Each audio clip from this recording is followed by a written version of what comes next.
ഗുരുവായൂരപ്പനെ പൂജിക്കാനാവണമെങ്കിൽ പൂർവജന്മ സുഹൃതം വേണം.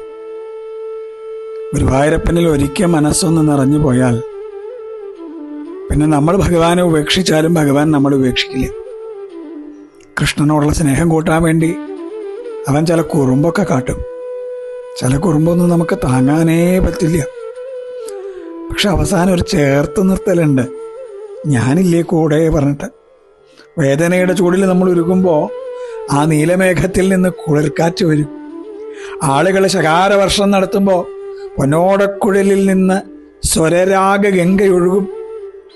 നമ്മൾ വിശന്ന് കണ്ണാന്ന് വിളിക്കുമ്പോഴേ കുഞ്ഞി കയ്യിൽ അവിലും ചീരക്കൂട്ടാനൊക്കെ ഇട്ട് വരും. നമ്മൾ വല്ലാതെ തളർന്ന് വീഴാൻ പോകുമ്പോൾ നമ്മളെ മാറോട് ചേർക്കും, ഞാനില്ലേ കൂടെ ചോദിക്കും. കൃഷ്ണ ഗുരുവായൂരപ്പ.